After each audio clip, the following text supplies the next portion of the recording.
Klausau. Labą dieną. Labą dieną. Robertas Karvauskas, nepriklausomas pastatų šiltinimo ir šilumos išsaugojimo pastatuose ekspertas, konsultantas. Dirbu su portalu Ekspertai LT ir matau jūsų paklausimą. Noriu iškart pasakyti, kad esu ne rangovas, ne medžiagų tiekėjas, tiesiog konsultuoju žmonės, padėdamas susigaudyti jiems, kaip ekonomiškiausiais būdais išsaugoti daugiausiai šilumos pastatuose. Tai dabar matau jūsų paklausimą, kad yra namas, kiek supratau, jisai jau pastatytas, ar ne, ir jūs jį norėtumėte renovuoti, taip? Taip. Nu, yra rūkų keramikos lokeliai ir aiškiai, ten vata, ten tas plivelis kaip yra ir paskui koks tarpas ir ten atrodo lygiai 2 centimetrai. Ir ta belinė plyta. Nu, tik nežinau, kaip ten kokia situacija, nes sienos kaip ir nelabai šiltos, labai jos per anglokarščius eina tas toks saldis. Ir man prieš kokias galbūt, gal kokius 7-8 metus buvo daryta termovizija, plius minus, arba nepamenu. Ir tai matės, kad ten ir kampai daugiausiai ir probleminiai, ir kur už langų. Supratau, matot, paprasta termovizija, ji matuoja šalčio tiltelius, tai rodo tik temperatūras ant konstrukcijų paviršių. Ir ji neparodo paties pagrindinio šilumos nuostolių šaltinio. Ji neparodo nesandarumų. Pasirodo, kad 4/5 šilumos prarandami būtent dėl to, kad mūsų pinigai sušildytas oras randa plyšių plyšelių, per kur pabėgti, o šaltas oras randa, per kur į tą vietą įeiti. Todėl nesandarumas namo yra 4/5 šilumos nuostolių.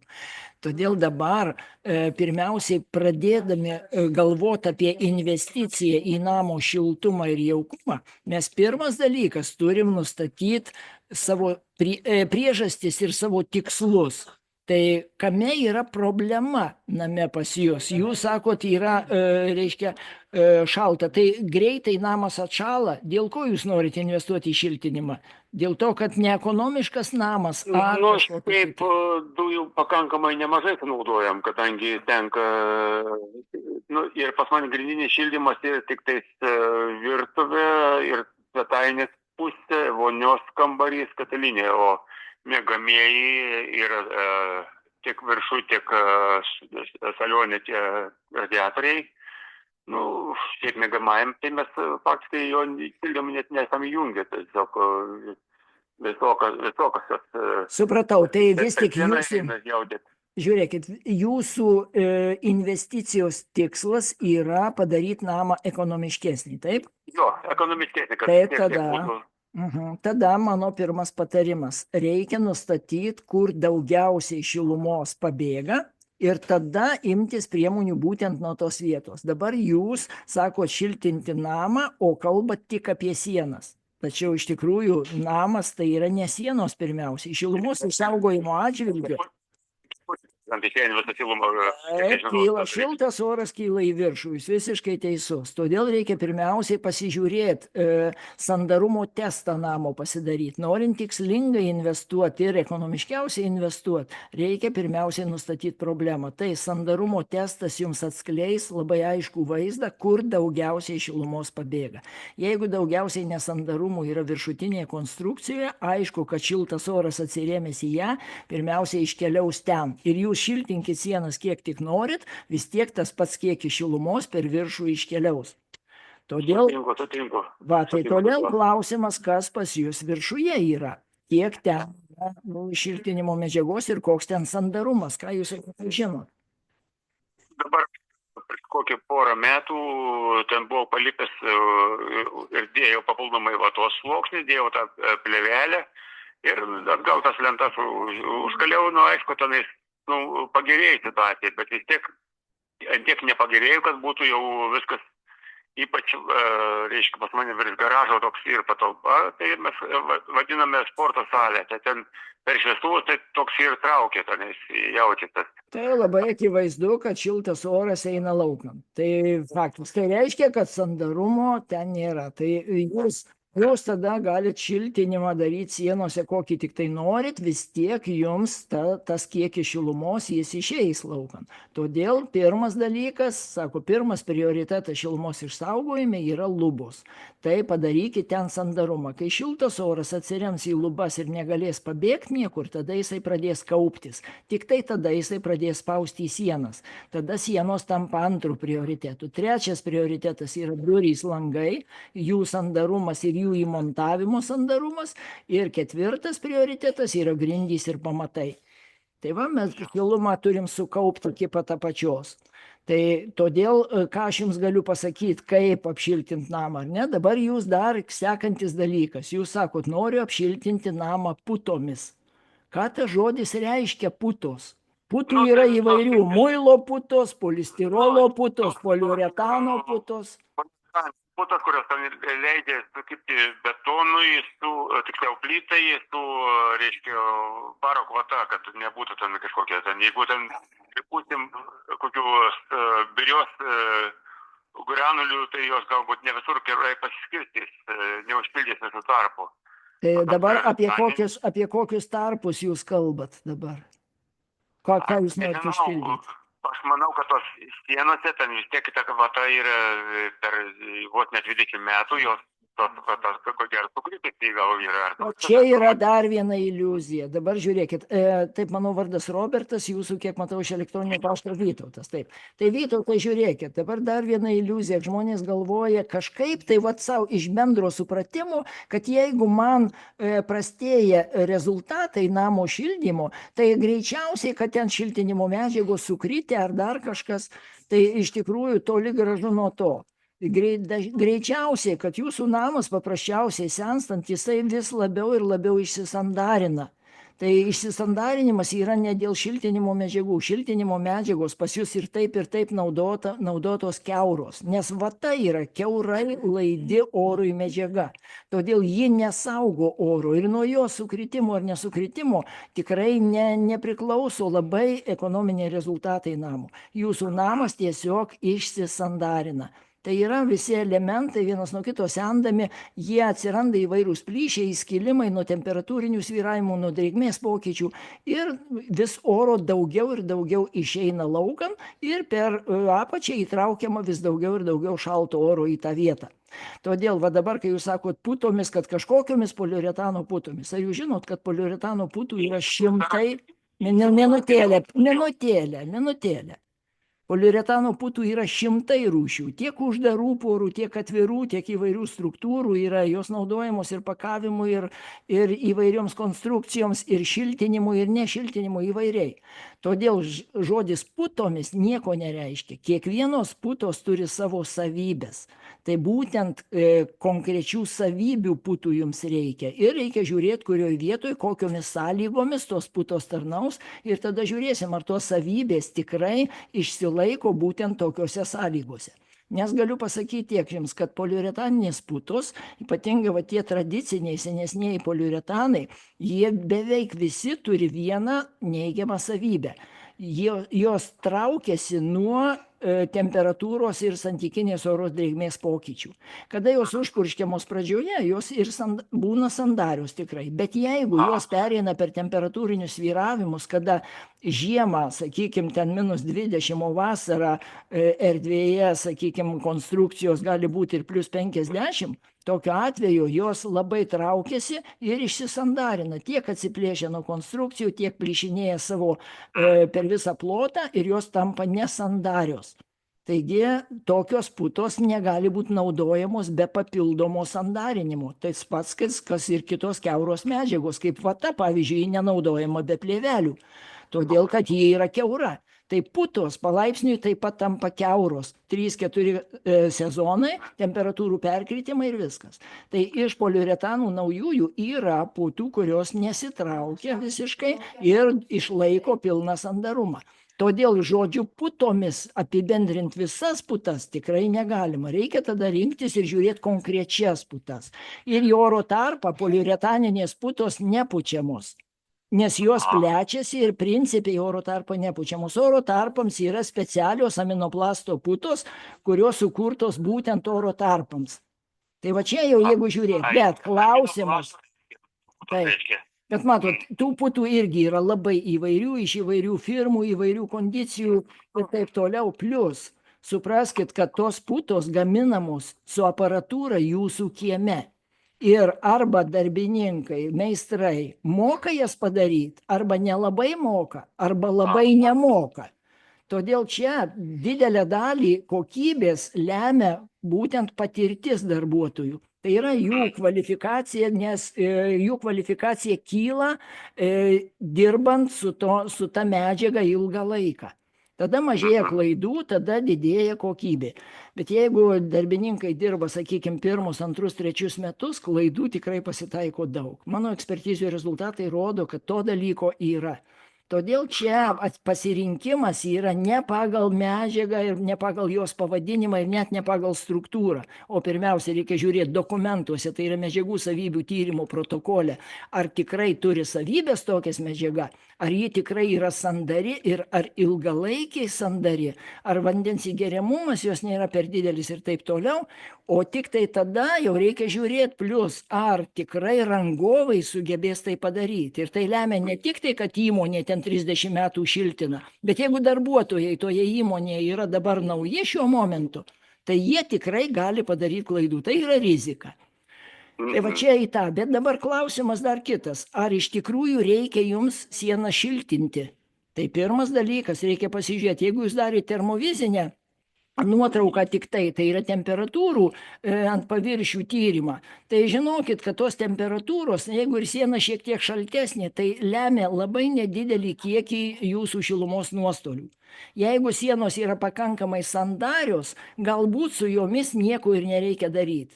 Ištyrus sandarumą ir sutvarkius oro nutekėjimą, jūs turėsit pakankamai ekonomiškus rezultatus, greičiausiai. Aš negaliu garantuoti to, už tai, kad aš tikrai nežiūrėjau, nedariau tyrimų jūsų namo, bet greičiausiai, dažniausiai tai pasitaiko, kad kai žmogus sutvarko didžiausius šilto oro nutekėjimus, užsandarina, tai tada tas oras nepabėga ir ekonominiai rezultatai gaunasi tikrai patenkinantys klientai.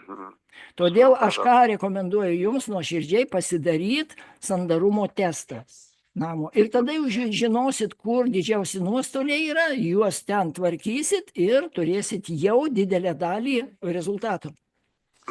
Supratau. O dabar jūs sandarumo testą darote, aišku, supratau? Ne, aš pats šito dalyko neužsiimu, aš tiesiog darau tik tai ekspertizę, šiaip ir konsultuoju, o aš galiu jums patart, duoti tiesiog telefoną žmogaus, kuris seniai užsiima tuo ir kuris daro reiškia ataskaitas tokias, kad ne tik tai parodo, kur yra problemos, bet ir duoda rekomendacijas, kaip ekonomiškiausiais būdais tai sutvarkyti.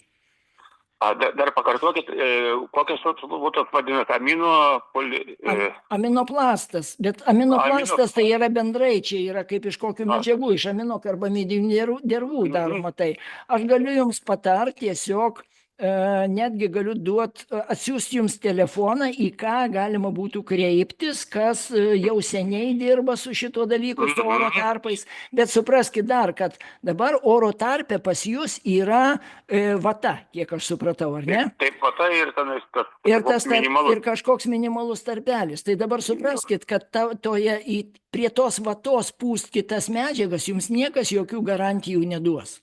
Nes neaišku, kaip ta vata, kokios jo kondicija, kokia kokybė tos pačios vatos, kiek jinai ten kris, nekris kažkada, todėl niekas jums garantijų neduos. Ir man tikrai dar didelis klausimas, ar iš vis jums reikia sienas šiltinti. Dabar jūs vis tiek, sakykime, norit ir kalbat apie tai, kad reikia žinot, kokios ten putos ir kad ten būtinai užpūst. Kažkodėl jūs įsitikinęs, kad tai yra kaip skęstančiam šiaudas, kad tai išgelbės kažką.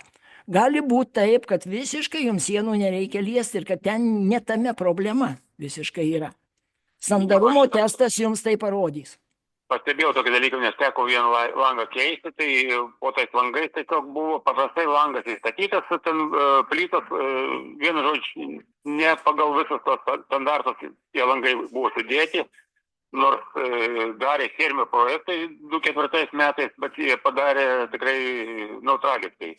Tai ten tikrai nepadaryta jokių ten priešvėjinių, jokių plėvelių, nieko, ten langai buvo įdėti belė kaip. Tai tais laikais iš tikrųjų paprastai šitaip ir darydavo, tiesiog įstatydavo langą, apipūsdavo putomis, uždėdavo apdailą ir viskas. Ir jokių ten plėvelių, jokių nieko. Tos putos susitraukia. Ką aš ir sakiau, kad poliuretaninės putos, o tie nesandarikliai, o montažinės putos taip pat yra tas pats poliuretanas ir jūs patys matot, kad jos traukiasi. Tai teisingai, tie pirmi keli metai nieko, bet paskui kart pasimatė tie dalykai. Taip. Tai ir langų įmontavimo kokybė taip pat didelė dalim lemia jūsų namo šiltumą, už tai, kad per ten šaltas oras labai lengvai įeina, per viršutinės konstrukcijas ištraukia šiltą orą, o per nesandarumus, per durų apačias, per langus prastai įmontuotus, tiesiog eina į vidų šaltas oras ir jisai gulasi ant grindų. Sutinku su tuo variantu, kad ir per stogą, per lubas išeina daugiausiai ir per langus. Tai matot, tai kam, tai prie ko čia sienos tada? Tai kodėl jūs norite investuoti į sienas, kada pirmiau turėjote ten?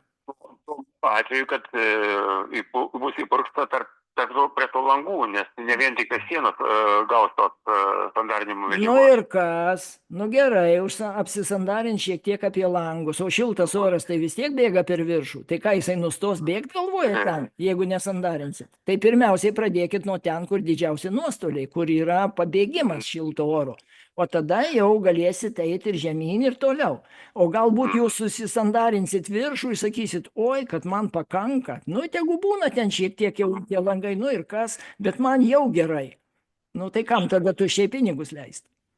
Gal dėl to sandarumo testo tada jūs, kaip sakėt, minėjote telefoną.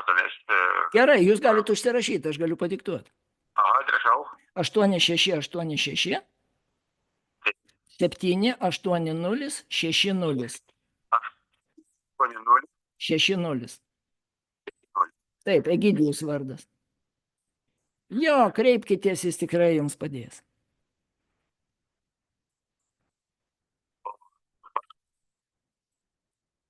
Tai ką, Vytautai, šiam kartui tiek, ko gero, aš galėjau padėti. Dabar. Jo, Vytautai, žiūrėkit, dabar. Taip. Šaunu. Tai mano tikslas ir yra tiek, kad įgalint žmonės pačius priimti harmoningiausius sprendimus, kad nebūtų jokios... Gerai, tai Vytautai, žiūrėkit, jeigu kada reikės konsultacijos, tai užsirašykit mano svetainę sandarus namas, kaip vienas žodis, .lt. .lt. Jo, ir ten rasit konsultavimo sąlygas, ten rasit ir daug atsakymų į klausimus, ten yra daug ir su mokslininkais yra daug interviu visokių, tai tikrai straipsnių yra, pasiskaitykit, jeigu reiks konsultacijos, kreipkitės, padėsiu, kuo galėsiu. Dėkui labai. Dėkui jums, Vytautai, viso gero. Labai dėkui, viso gero, iki.